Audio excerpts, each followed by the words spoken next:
Assalamualaikum warahmatullahi wabarakatuh. Apa kabar kalian semua? Semoga dalam keadaan sehat walafiat di tengah mewabahnya COVID-19 yang saat ini merebak ke pelosok desa. Tapi jangan panik, kita semua harus tenang dan ikuti anjuran pemerintah. Di rumah aja, stay at home, dan social distancing tentunya. Dan yang paling penting, jaga kebersihan dan selalu cuci tangan menggunakan hand sanitizer, bawa aseptik. Oke?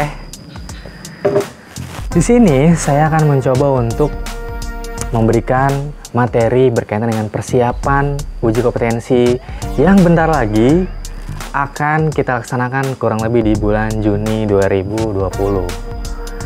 Nah, apa aja yang bakal kita bahas di sini? Yang pertama adalah saya memberikan informasi bahwa SMK Taruna Terpadu sudah tidak lagi menggunakan dunia industri untuk melaksanakan kegiatan uji kompetensinya, tapi sudah berganti menggunakan BNSP. Apa itu BNSP?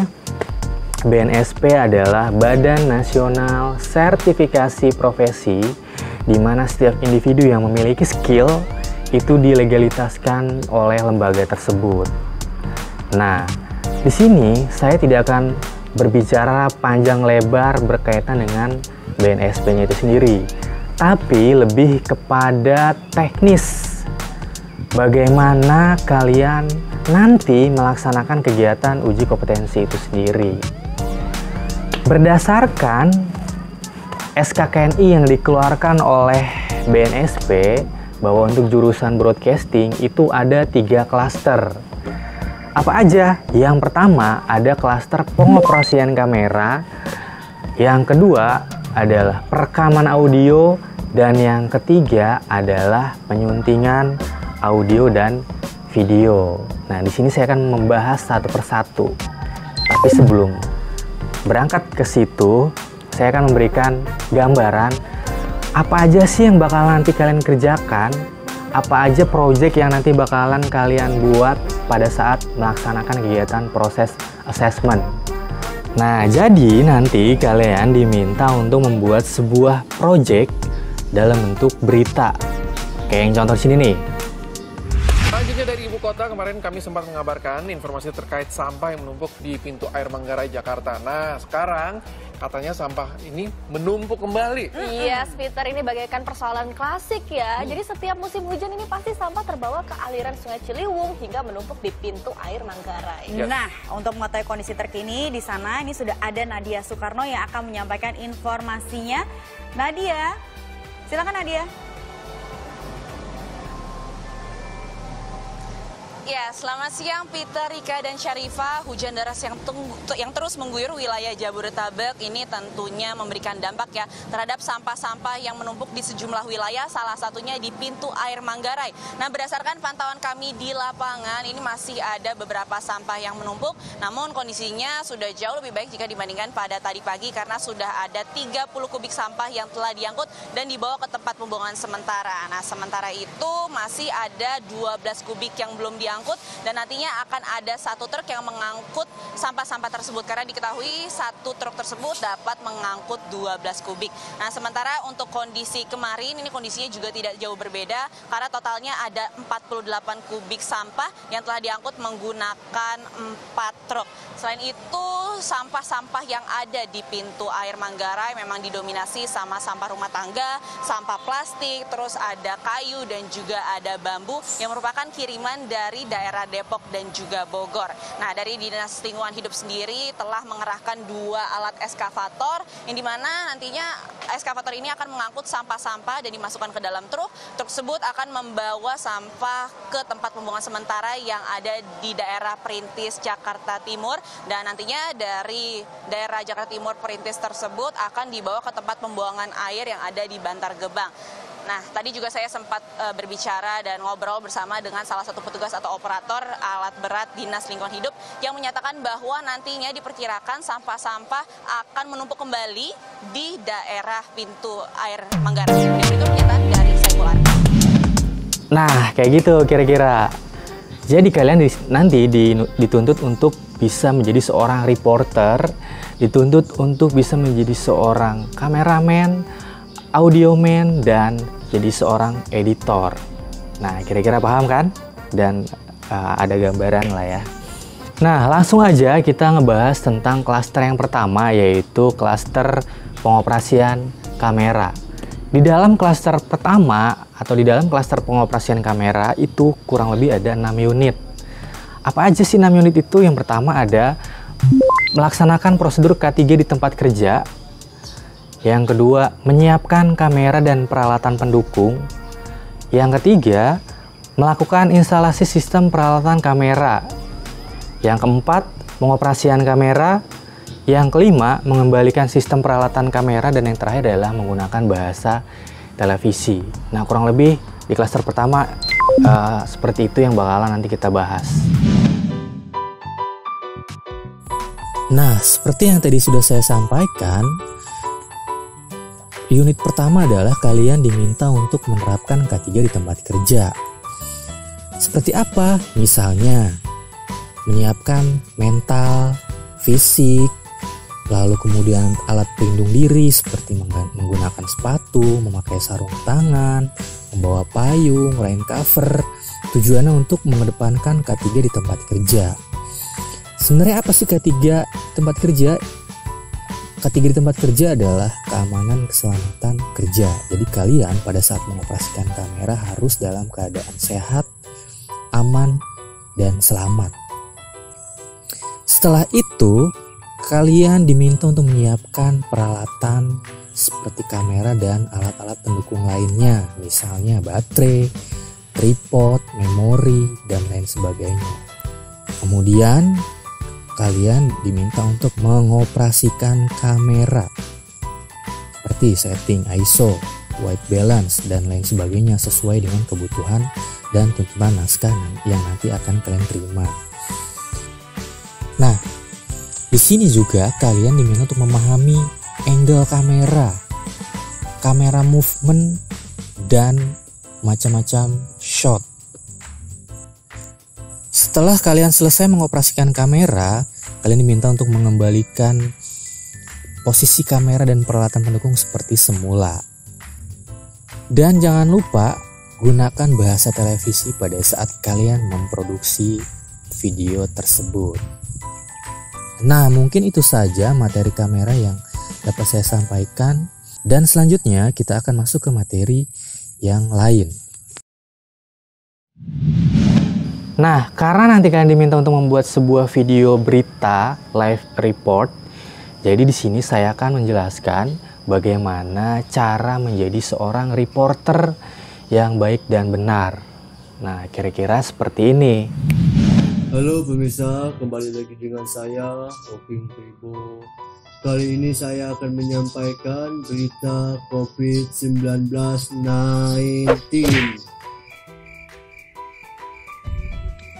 Nah, dari video yang barusan kita lihat, jelas sekali bahwa reporter tersebut tidak tepat menempatkan posisi mikrofonnya, apalagi intonasi dan artikulasinya. Jadi, sebenarnya bukan seperti ini. Nah, coba kita bandingkan dengan video yang kedua. Assalamualaikum warahmatullahi wabarakatuh. Berita duka cita, inna lillahi wa inna ilaihi raji'un. Telah pulang ke rahmatullah COVID-19 bin 19 yang berasal dari Cina. Video yang kedua sekilas hampir benar, tapi kalau kita lihat secara detail masih ada kekurangan atau belum tepat. Posisi mikrofon belum tepat karena masih dekat dengan mulut. Selamat siang pemirsa, kembali lagi dengan saya, Oping Pribo. Saya ingin menyampaikan sebuah berita COVID-19. Video yang satu ini secara posisi mikrofon sudah benar, tapi yang salah adalah intonasi, artikulasi, ekspresi, gestur tubuh, dan lainnya. Coba kita lihat video yang berikutnya. Selamat siang pemirsa, kembali lagi dengan saya, Oping Kribo. Saya ingin menyampaikan sebuah berita COVID-19. Nah, jelas masih banyak yang belum tepat pada saat penyampaian berita. Seorang reporter harus tegas, lugas dalam menyampaikan berita. Tidak boleh lemah, letih, lesu. Coba kita lihat video yang berikutnya. Assalamualaikum pemirsa, kembali lagi dengan saya Oping Kribo, ingin menyampaikan berita. Ini namanya COVID-19. Nah, video yang ini pun kurang tepat karena tidak menempatkan mikrofon pada tempatnya, dan seorang reporter tidak boleh menyampaikan beritanya terlihat seperti main-main. Nah, sebenarnya bagaimana menjadi seorang reporter yang baik dan benar? Sekarang kita saksikan video yang berikut ini.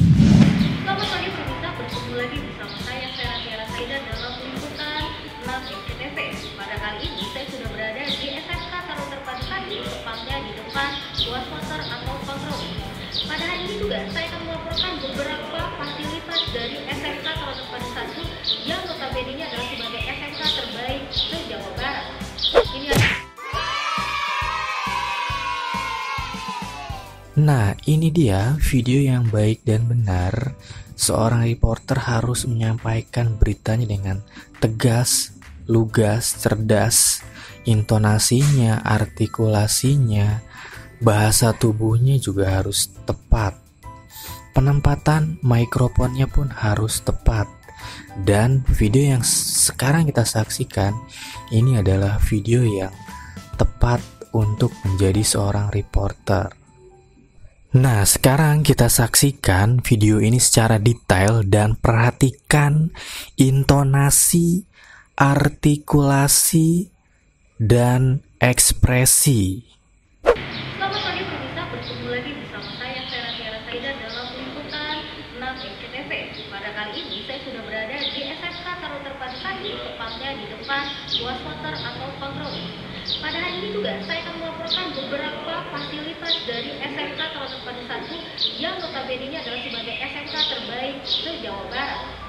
Artikulasi jelas, intonasi jelas, ekspresi, bahasa tubuh, dan penyampaiannya pun jelas. Semoga video ini bermanfaat untuk kalian yang sedang mempersiapkan diri untuk menghadapi uji kompetensi kejuruan di SMK Taruna Terpadu 1. Nah, itu dia video bagaimana menjadi seorang reporter yang baik dan benar sesuai standar BNSP. Jadi nanti kalian harus latihan tuh di rumah, cara megang mic-nya gimana, intonasinya, artikulasinya, dan lain sebagainya sesuai panduan yang tadi saya kasih pada video sebelumnya. Sampai di sini dulu pembahasan kita kali ini. Pembahasan selanjutnya ada di video saya yang berikutnya yang nanti bakalan saya share. Nah, semoga video ini bermanfaat buat kalian semua. Terima kasih kalian udah mau dengerin saya ngomong panjang lebar, udah merhatiin saya, udah ngeliatin saya, dan lain sebagainya. Semoga kalian bisa mencerna ini dengan baik. Tapi sebelum itu, saya mau kasih tugas. Tugasnya di sini. Nah, kalian kerjakan dalam bentuk video. Terima kasih. Saya Arianto Eskom. Pamit. Assalamualaikum warahmatullahi wabarakatuh.